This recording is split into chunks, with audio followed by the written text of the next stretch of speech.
അമ്മേ, നമ്മുടെ വല്യമ്മ സ്വർഗത്തിലുണ്ടാവുമെന്നും നമുക്ക് പിന്നെയും വല്യമ്മയെ ജീവനോടെ കാണാൻ പറ്റുമെന്നുമൊക്കെ അമ്മ പറഞ്ഞല്ലോ. അമ്മ എന്നോട് കള്ളം പറഞ്ഞതല്ലേ എന്നെ സമാധാനിപ്പിക്കാൻ? അങ്ങനെ സ്വർഗമുണ്ടെങ്കിൽ അവിടെ നിന്നെന്താ ആരും ഇങ്ങോട്ട് വരാത്തത്? നമുക്കവരെയൊന്നും കാണാൻ കഴിയാത്തതെന്താ? നമ്മുടെ വല്യമ്മയെ നീ സ്നേഹിച്ചതുപോലെ നമ്മൾ എല്ലാവരും സ്നേഹിച്ചിരുന്നു. എന്നാൽ വല്യമ്മ മരിച്ചപ്പോൾ നമ്മൾ ആരും നിലവിളിച്ച് കരയാത്തത് വല്യമ്മ ജീവിച്ചിരുന്നപ്പോൾ വർഷങ്ങൾക്ക് മുമ്പ് തന്നെ തന്റെ ഹൃദയത്തിൽ ക്രിസ്തുവിനെ സ്വീകരിക്കുകയും അതിന് അനുസരണമായി ജീവിക്കുകയും ചെയ്തതിനാൽ തീർച്ചയായും അവൾ സ്വർഗത്തിലെത്തും. സ്വർഗമുണ്ടോ ഇല്ലയോ എന്നുള്ളതിന് ഞാനൊരു കഥ പറയാം. അതിലൂടെ നിനക്ക് സ്വർഗമുണ്ടോ ഇല്ലയോ എന്നുള്ളത് തീരുമാനിക്കാം.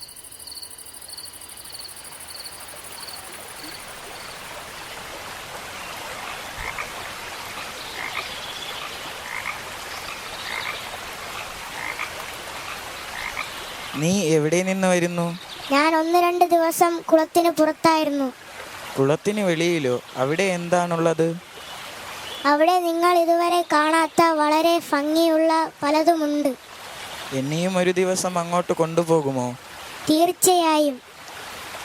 നീ ആ മണ്ടൻ തവള പറഞ്ഞത് കേട്ട് വിശ്വസിച്ചോ? നമ്മൾ ഈ കാണുന്നതല്ലാതെ വേറൊരു ലോകമില്ല. അത് തന്നെയാണ് ഞാനും പറയുന്നത്. നമ്മുടെ അപ്പനപ്പൂപ്പന്മാർ എല്ലാവരും ഇവിടെ ജനിച്ചു, ഇവിടെ മരിച്ചു. അങ്ങനെ വേറൊരു ലോകം ഉണ്ടായിരുന്നെങ്കിൽ അവർ നമ്മോട് പറയുമായിരുന്നല്ലോ.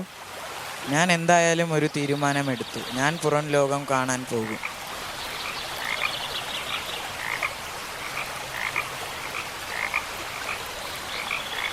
നീ വരുന്നോ? ഇന്ന് ഞാൻ നിന്നെ പുറലോകം കാണിക്കാൻ കൊണ്ടുപോകാം. ആ, ഞാൻ വരുന്നു. നീ പോകാൻ തീരുമാനിച്ചോ? അതെ, ഞാൻ പോയിട്ട് വരാം കൂട്ടുകാരെ. നീ ആ തവള പറയുന്നത് കേട്ട് പോകുന്നതിനോട് നമുക്ക് യോജിപ്പില്ല. ഏതായാലും ഞാൻ പോയിട്ട് വരാം.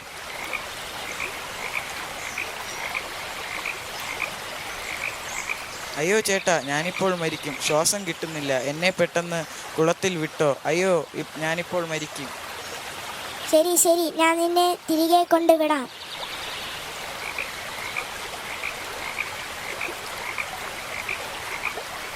ഞാൻ അന്നേ പറഞ്ഞില്ലേ തവള നിന്നെ പറ്റിക്കുമെന്ന്. വെറുതെ പറയുന്നതാണ് വേറെ ലോകമൊക്കെ ഉണ്ടെന്ന്. വെറുതെ അല്ല തവളച്ചേട്ടൻ പറഞ്ഞത്. തവളച്ചേട്ടൻ പറഞ്ഞതിൽ ചില കാര്യങ്ങളുണ്ട്. ഞാൻ കണ്ടതാ. പുറത്തെ കാഴ്ച വളരെ മനോഹരമായിരുന്നു. പക്ഷേ നമ്മുടെ ഈ ശരീരം കൊണ്ട് നമുക്ക് പുറത്ത് ജീവിക്കാൻ പറ്റില്ല.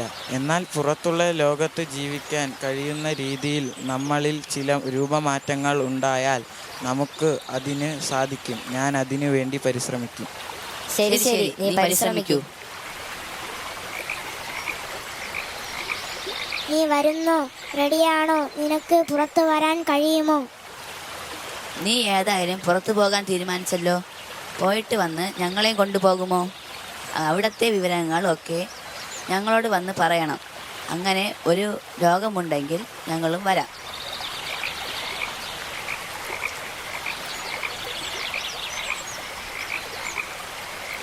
എന്തു മനോഹരമാണ് ഈ ലോകം. തിരികെ പോകാൻ മനസ്സ് വരുന്നില്ല. എങ്കിലും ഈ മനോഹരമായ ലോകത്തെക്കുറിച്ച് എൻ്റെ കൂട്ടുകാരോട് പോയി പറയണം.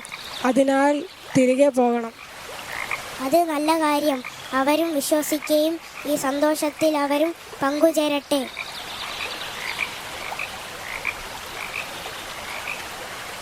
അയ്യോ, എനിക്ക് വെള്ളത്തിലിറങ്ങി കൂട്ടുകാരെ കാണാൻ കഴിയുന്നില്ലല്ലോ. നിന്റെ ശരീരം രൂപാന്തരപ്പെട്ടു കഴിഞ്ഞു. ഇനി നിനക്ക് മടങ്ങിപ്പോകാൻ കഴിയില്ല. പക്ഷെ അവർ നിന്നെ പോലെ രൂപാന്തരപ്പെട്ടാൽ അവർക്ക് നിന്റെ അരികിൽ വരാൻ സാധിക്കും.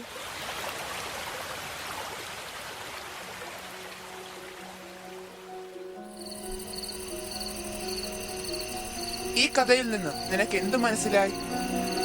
നമ്മൾ ജീവിക്കുന്ന ഈ ലോകമല്ലാതെ മറ്റൊരു ലോകമുണ്ട്. പക്ഷേ അവിടെ പോകണമെങ്കിൽ നമ്മൾ രൂപാന്തരം പ്രാപിക്കണം. വേദപുസ്തകം ഇപ്രകാരം പറയുന്നു. 1 തെസ്സലോനിക്കർ 4:16 മുതൽ. കർത്താവ് താൻ ഗംഭീരനാദത്തോടും പ്രധാന ദൂതന്റെ ശബ്ദത്തോടും ദൈവത്തിന്റെ കാഹളത്തോടും കൂടെ സ്വർഗത്തിൽ നിന്ന് ഇറങ്ങി വരികയും ക്രിസ്തുവിൽ മരിച്ചവർ മുമ്പേ ഉയർത്തെഴുന്നേൽക്കുകയും ചെയ്യും. പിന്നെ ജീവനോടെ ശേഷിക്കുന്ന നാം അവരോട് ഒരുമിച്ച് ആകാശത്തിൽ കർത്താവിനെ എതിരേൽപ്പാൻ മേഘങ്ങളിൽ എടുക്കപ്പെടും. ഇങ്ങനെ നാം എപ്പോഴും കർത്താവിനോട് കൂടെ ഇരിക്കും. ഈ വചനങ്ങളെ കൊണ്ട് അന്യോന്യം ആശ്വസിപ്പിച്ചു കൊള്ളുവിൻ. ആമേൻ.